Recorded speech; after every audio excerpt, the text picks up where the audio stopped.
This isn't some sort of brag or me trying to boast that my supreme intellect and knowledge of Lego is unsurpassed. It's more of a cry for help. I do know a lot about Lego, way more than I should or any other person should ever know. It's not good, but sometimes it's to the point where I even put myself up with the likes of someone like Brixar, where he's been collecting for longer than I've been alive, and why would I think I would know nearly as much as someone that has so much more experience than me is a bit ridiculous.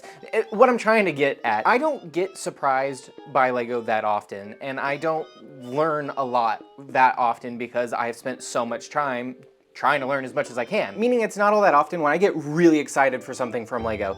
Unless it's something that I really already enjoy, that I collect a bunch, or it's just something so weird and out there that I, or probably most other people, would have never heard about. It's not for me. However, I'm pretty excited to build this little train. Now maybe it's because my brother and I both got one of these when we were younger, or maybe it has to do with the fact that I have 10 copies of the passenger train that I have built and stretched across. It's the banner picture on this account. I don't know why I got that many, that's so stupid. And this train is actually a very similar scale to that one. Or maybe I'm more interested in trains in general. I'm not necessarily a train fan. If you ask me any single question about trains, I would be I couldn't give you much. Now there is that terrifying reality that I'm slowly morphing into some sort of train fan, which is only terrifying because that would mean yet another thing that I get hyper-focused and obsessed with. I'm trying to avoid that. Not wanting to do that. I'm really not wanting to do that. So this is probably not a good idea. That is me getting excited to build this train and make a whole video about talking about little holiday trains, little small 4-wide holiday trains. They are not built equal at all. They have made a lot of these little bitty trains. I don't have hardly any of them, but they're fun to get into and wonder, could they be compatible? The answer is a hard, resounding, absolute no. Unfortunately, some of them might be, but most of them absolutely are not. Take these two, for example. This is a somewhat relatively newer holiday train from a Polybag, and this is another Polybag train, the one that I showed off earlier. Now, you would think that, oh, how cool would that be if they all just connected up, but they don't. They don't at all. They're built with different wheels and scales, and it doesn't work. That was a bit of a disappointment when I found out that they didn't work. This somehow stuck together all this time. One of them at least, my brothers did not, but that does mean I have some extra parts that go along with this. So before I build this one, I want to build a little bit of an extra extension to make it at least a little bit more compatible. Like, this isn't dated comparatively to this one. And these two are both pathetically small to this one.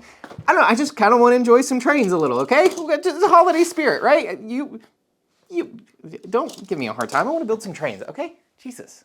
God, you guys, sometimes you're so judgy. Because I have a second train parted out somewhere, I have plenty of parts. That's not the problem. I just need to find them, and then the tires are definitely going to be the most difficult. How else do you efficiently organize tires? I know this could be organized out, but there are dozens and dozens of different ones with minute details. I just need some silver wheels. That's all I need. I just need some silver wheels. Okay, have the wheels. That took a while. There are a lot of. I made a mess. I will have to pick up those tires at some point soon. Otherwise, the cat will chew them. Chew them all up. At first I thought about just remaking the original cart and just adding on and having a second one. And I have this vague memory of doing that with my brothers when we were younger.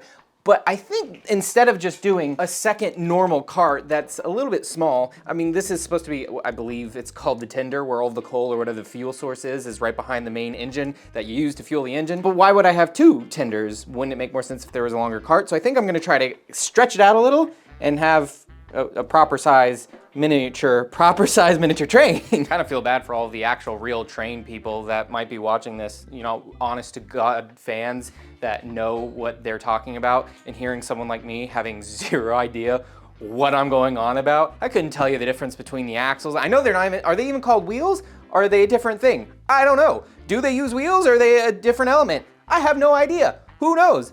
Someone out there, probably. Not me.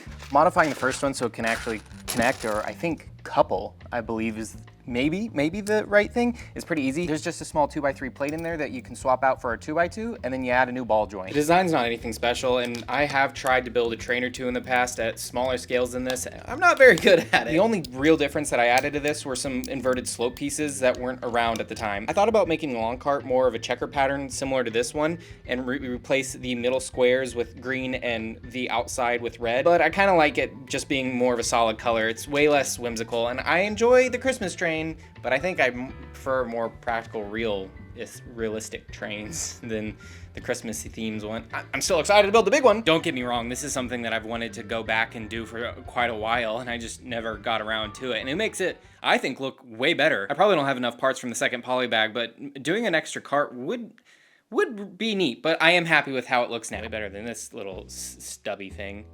I mean, the engine's better than this engine, but that is one stubby little caboose. I quite like how it looks. What am I going to do with it now? Especially since Christmas is only a few days away and you can't really leave a Christmas train out. I don't know.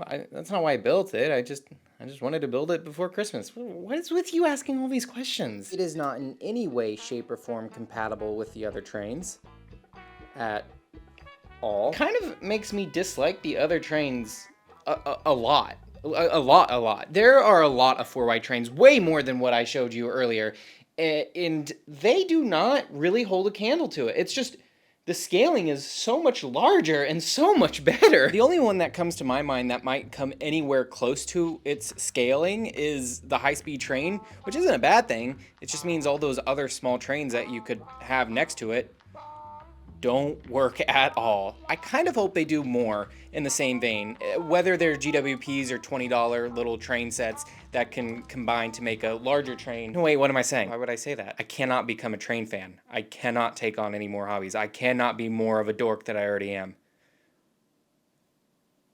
It's too late already, isn't it?